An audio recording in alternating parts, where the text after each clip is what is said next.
People are afraid of you, Beth. Beth Thomas was only 6 years old when her big blue eyes shocked all of America after her story was told on television.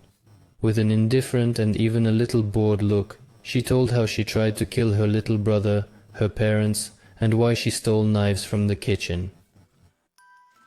Today is going to be an unusual episode, not only because it's about a 6-year-old maniac, but also because we're going to be talking to him for the majority of this video. If you like this format, be sure to support this video, put your like and write about it in the comments, and here we go. You're on the Unflappable channel, and today we're going to have a conversation with Beth Thomas. In her short life, Beth has already been abused by her biological father.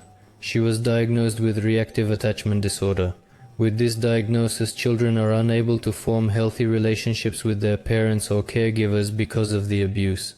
Signs of psychopathy developed as a form of self-defense against the outside world. Along with her 7-month-old brother at just 19 months old, Beth Thomas was adopted by a young family, Tim and Julia. They were a conservative American couple who had been married for 12 years, but they could not, alas, have children of their own. And although Tim noted that it was not necessary to have children to feel fully realized, they decided to adopt, to make happy not only themselves, but also a couple of young children who were not so lucky in life. Obviously, Julia was the one who initiated the adoption, but she said it was a dream they shared. Finally, in 1984, they had the opportunity to adopt Beth and Jonathan. Tim and Julia were surprised at the speed of the process and were told at the orphanage that the children were perfectly normal and healthy. Initially, no one voiced any pitfalls related to their biological parents, but later they did get some information about the conditions in which the children lived before their adoption. So, Tim and Julia found out that Beth and Jonathan had to go through a lot. They both showed signs of abuse, and their nutrition and hygiene left much to be desired. Beth had been sexually abused by her father, and could just sit alone in a room all day in silence, eating cornflakes straight from the box.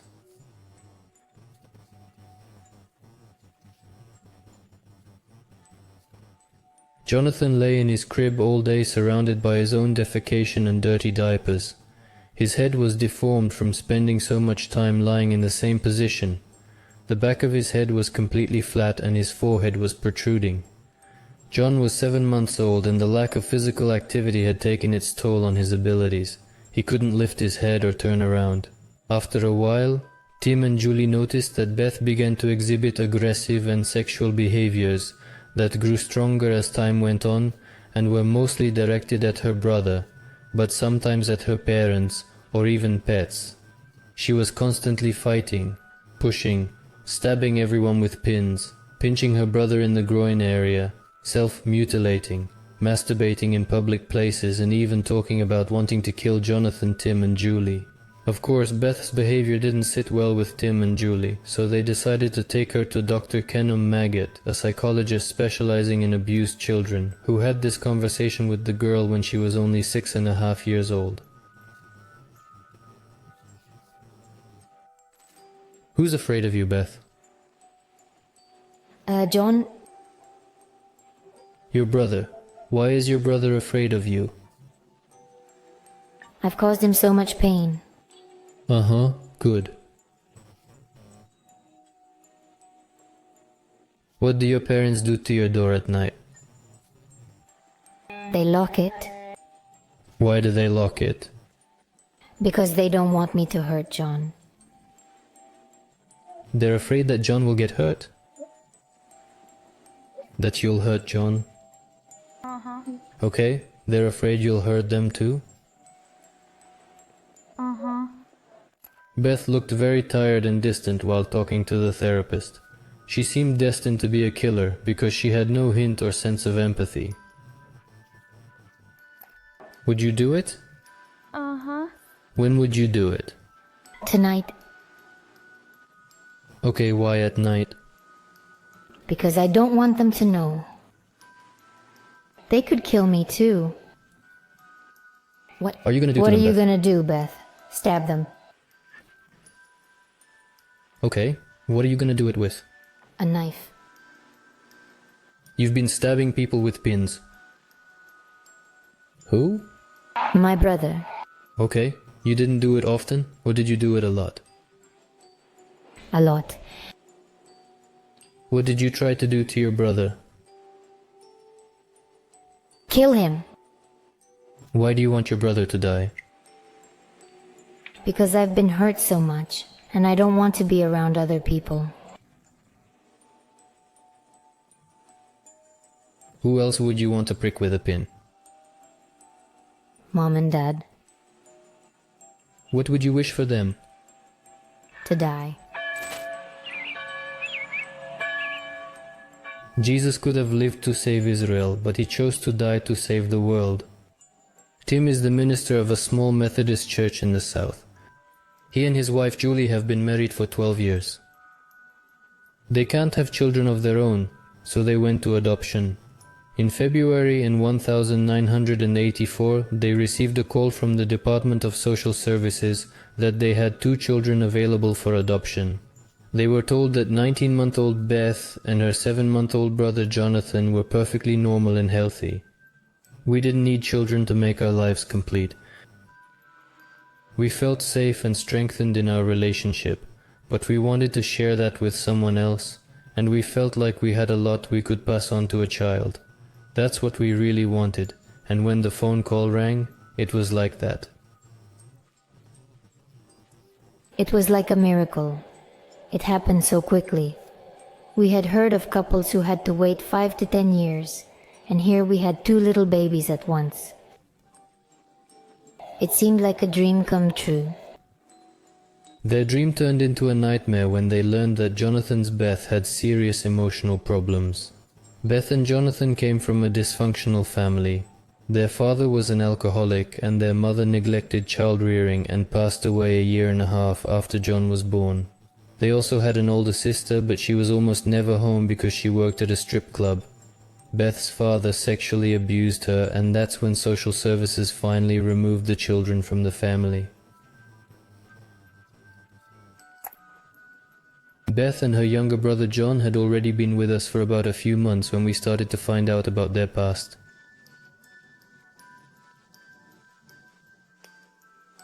And as we learned this, some things seemed to fall into place. Her behavior and John's behavior. We learned from several sources that they didn't have enough food. Beth could only spend the entire day with a box of cereal. John was found in his crib with urine stains, dirty diapers, and a couple of bottles of sour milk.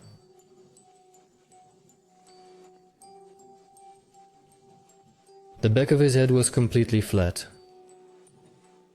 The front of his head was baked on, and at 7 months old he couldn't lift his head or roll over. He just had no physical activity.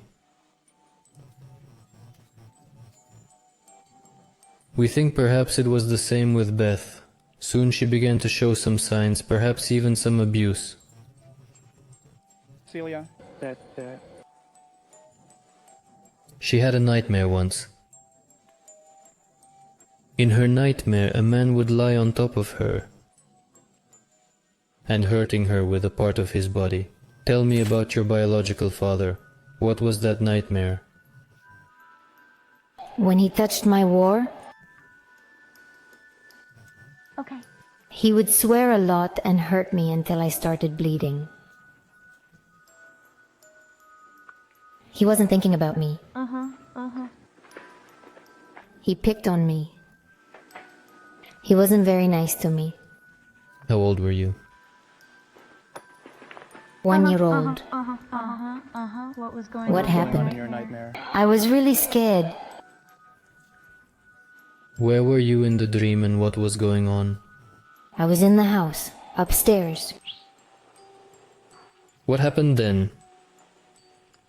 He came upstairs and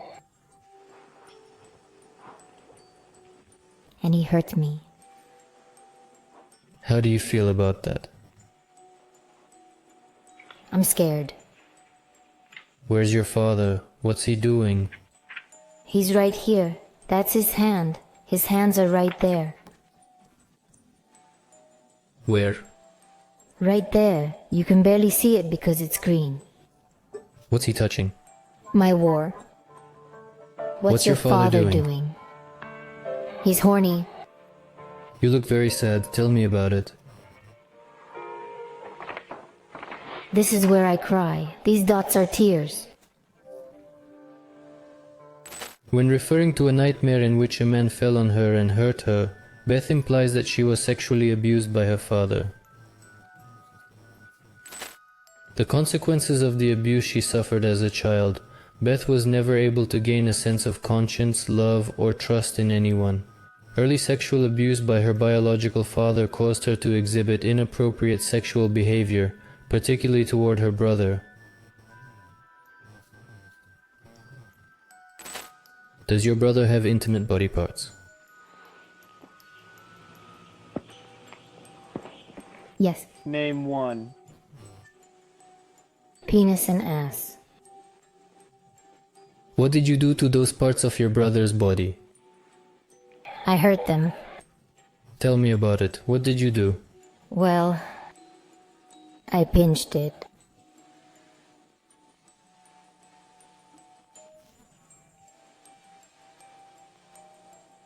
I squeezed, punching. When you do these things to your brother, what does he say? That's enough. Tell me. Well, he says stop, but I don't stop. Are you hurting him? Uh-huh. A lot. Okay, and would you like to do Do it that with other boys boys? too? Yeah. One morning when I caught her with Jonathan, she was hitting on him.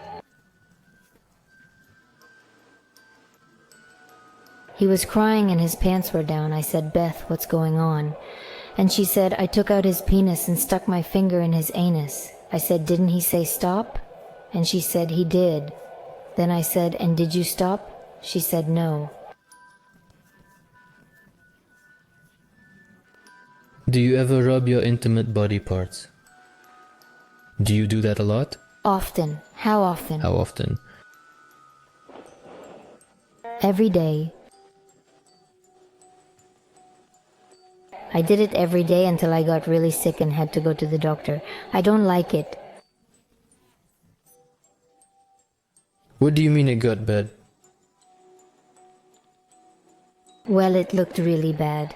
There were all kinds of pimples, abrasions.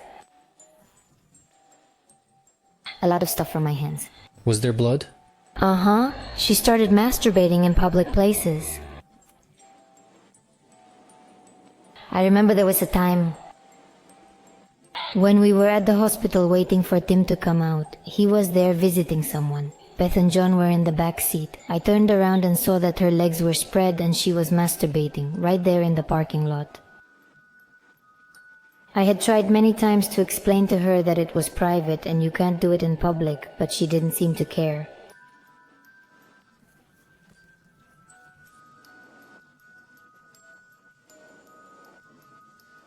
Julie, how often does your daughter masturbate? Every day, all the time. Beth, do you have any pets? 4? Can you tell me their names? Claudie, Shuki, Darcy, and Annie. And my dad said yesterday there was a stray cat. He didn't have a home, so Daddy took care of him. And took him to the vet. He started when he had a flight. What do you do with animals, Beth? Yes. I pricked them with a pin. You do that a lot? A lot. What are you trying to do to them? Do to them. Kill them.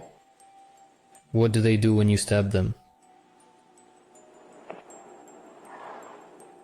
Well, Annie screams. She's a dog.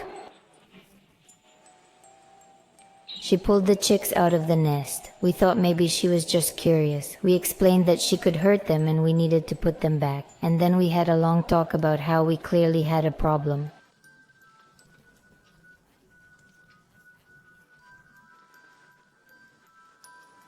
And the next day we went to check on these chicks and they were all lying on the ground with broken necks.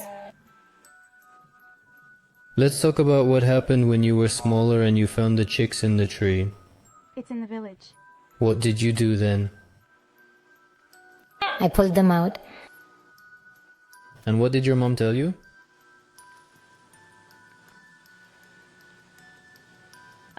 Mom. That their mom wouldn't come back if anyone touched her babies. Babies. Little babies. The chicks are quite small, can you describe them? Their eyes are closed, but they can hear everything. They heard me and they woke up. They're quite defenseless, these little chicks. Open. Can they fly? Can they run?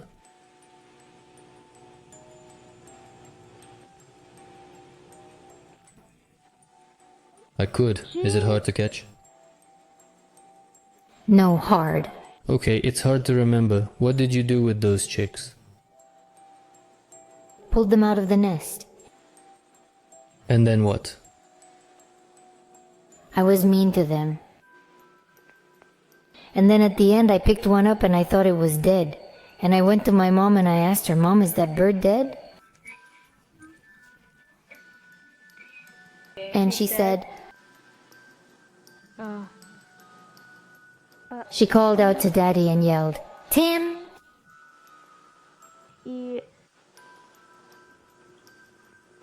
Dad came over and I think they said yes. So the chicks died? I don't know.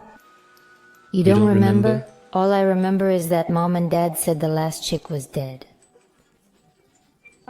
The last bird we took was there. It was... Your mom told me they were all dead.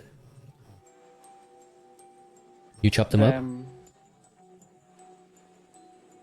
You're good at this. Tell me what happened. I crushed them. And what happened to them? They died. Beth also wanted to kill her parents with a knife, but since she had never killed a person yet, she tortured pets and even killed birds. According to her, she feels nothing when she hurts others. This kind of aggression towards our animals and even her brother Jonathan began to grow to the point where our lives became simply unbearable. John was constantly crying in the mornings and saying his stomach hurt. Concrete. We wondered for a long time if he had some kind of intestinal problem or maybe it's allergies, so we tried to get it all checked out. And it turns out Beth was just leaving the room and punching him in the stomach. So we had to close the door to protect him. It's been like that for 3 or 4 months now, we just lock it. The aftermath of Beth's tragic childhood led her to uncontrollable rage. Despite all the love from her foster parents, she took this rage out on herself, her brother and her parents. Her acts on style became increasingly violent. At one point, I discovered that a couple knives were missing from the kitchen. I immediately thought back. I was even kind of embarrassed by such thoughts at first. But I didn't even tell her about it. The knives were gone for a few weeks, and one day she was sitting at her desk drawing, and she asked me, "Mom, what do the knives that are missing look like?" I said, "What knives, Beth?" And she said, were they silver like this, about this size?"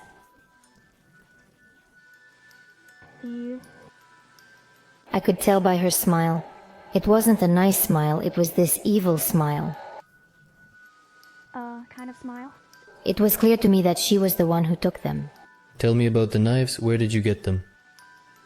From the drawer. Where else? Do you remember? Tell me about it. 1. I took them out of the sink. What kind of knives were they?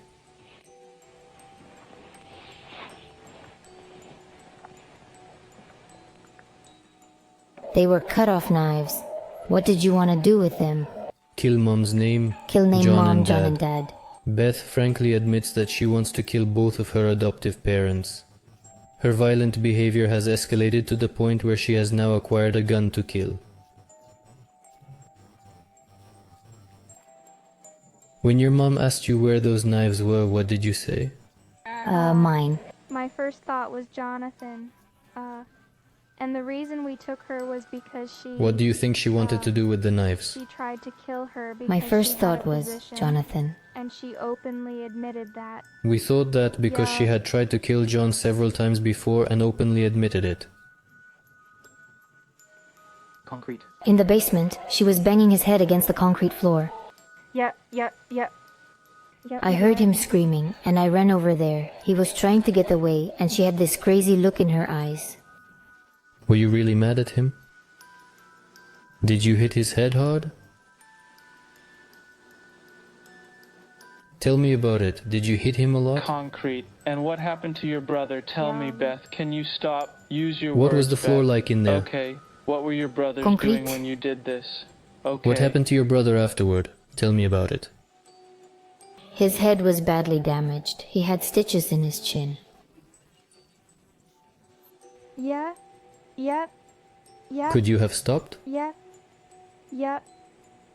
Tell me. Use No. your words, Beth. I will. What did your brother do when it started? What were your brothers doing when you did this? They were trying to kill my father. Okay. Did he ask you to stop when you were doing it? He did. He said, Beth, stop. I didn't, Grab it, what were you doing?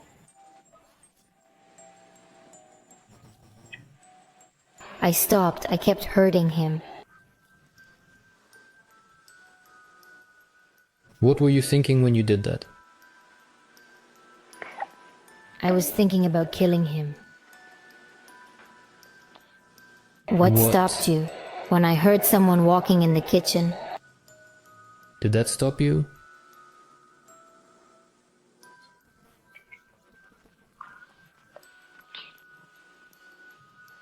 I stopped because I thought Mom and Dad might come. Mom came? What did she do? She sent me to my room.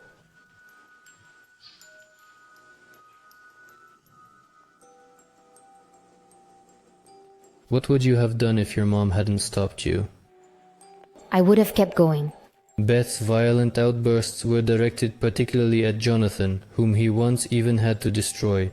She decided to hospitalize herself after Beth beat his head against the concrete floor in an attempt to take his life. If their parents hadn't intervened in time, she would have definitely succeeded. After this incident, it became apparent that Beth had serious psychological problems. After assessing the extent of these psychological problems, Dr. McGuid decided that for the well-being of their family, Beth should be separated from them for a period of time. In April, her parents brought her to a specialized facility where specialists work to raise children with early attachment disorders, especially those who can be dangerous to themselves and their loved ones. I have children who have been murdered many times before, killed family members in cold blood, neighborhood kids. And they're capable of it. My blood runs cold just thinking about it. 9-year-olds. People think 9-year-olds are capable of murder, but they are. This disorder severely impairs their ability to care, to sympathize, to love. They don't feel sorry for anyone. They don't love anyone. They're capable of anything. We're very strict here. Very strict in every way. We monitor everything, because kids with this disorder don't trust anyone. That's why they don't let anyone take over. And here we control everything, so that they realize that we are in charge. They have to ask permission to drink water, to go to the bathroom, or just to go somewhere. We can't trust them either because of what they have done in the past. Worrying about the current situation, the adoptive parents of Beth tried to help her in all possible ways and showed her to countless specialists. Her constant aggression was uncontrollable, and in such conditions life in their family became simply unbearable. However, everything changed when they met Dr. Ken McGid, a clinical psychologist specializing in children who were abused and so traumatized in the first years of their lives that they were unable to establish emotional connections with other people. He worked with children who could not accept love, who did not have a sense of empathy, and they could easily cause pain or even kill without any threats of conscience. Dr. Magid suggested that they undergo intensive behavior modification therapy, and part of these sessions was recorded. One of the goals of the therapy was to restore Beth's self-esteem so that she would perceive herself as a person who is valued. Beth, could you say a prayer, please? God, thank you for this beautiful day and that everyone is well. Amen. They think they're evil. They think the devil made them. They think nobody wants them, and we have to change that. And turn a bad and evil child into a good and loving child, and for him to see himself that way.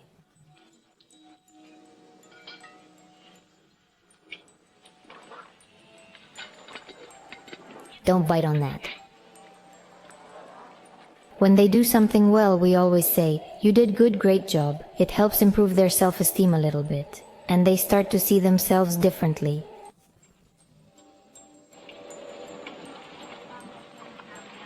After several months of treatment in such a controlled environment, Beth began to progress, and the therapist decided to weaken some of the control measures. Beth continued to show signs of improvement. She began to develop feelings of good and bad. She seemed to react to attachment and became more sociable. She went to a local school, made friends in the local church, and even sang in the choir. Are you gonna go to Sunday school again? Yeah. Get some stickers, put one on your nose. 1. The time of Jesus Christ was inevitable. So people couldn't see what Jesus was supposed to be like. So the words containing the plan Are safe for those who don't understand. Yes, it's a beard. Here's his nose. You see the beard kind of grows in the wind. Kula, spring skull. This is Elisha, the prophet who took the place of Elijah. And here's Elijah. He was talking about sheep and that the Lord is our shepherd. March the 3rd, you only got it yesterday.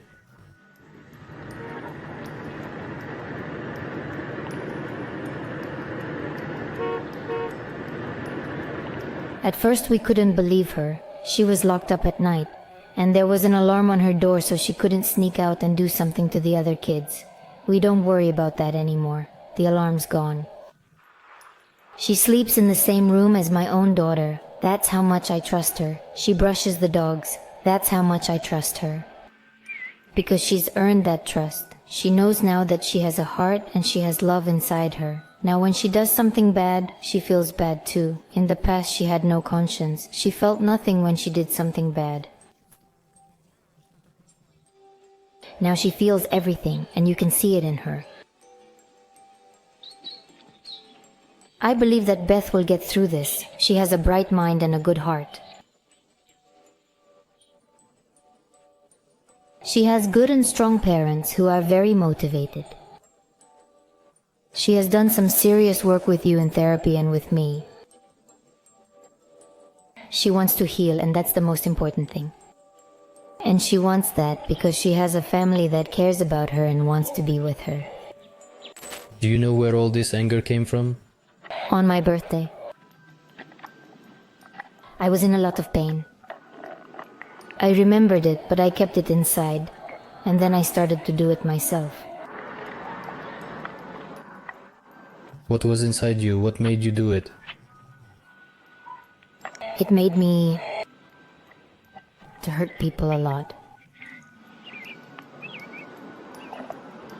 Who did you hurt? My brother, my mom and dad, and animals. Who did you harm the most? To my brother. And who is to blame for this? Me. Yeah, Tell me about it. it hurt so much. Why did it hurt so much? Because when I hurt other people, я чувствую себя мертвой внутри. How do you feel now?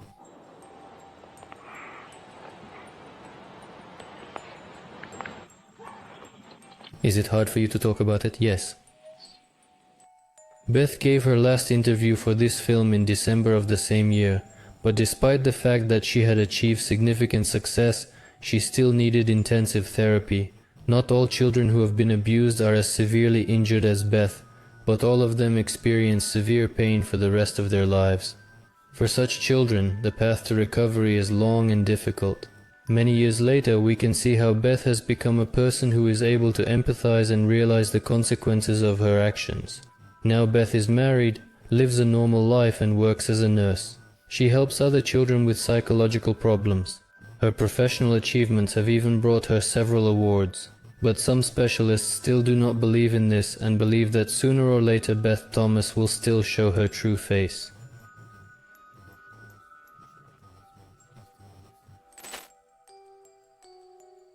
Thank you for watching this video to the end. If you liked this format and would like to see more similar videos on this channel, be sure to write about it in the comments. Bye.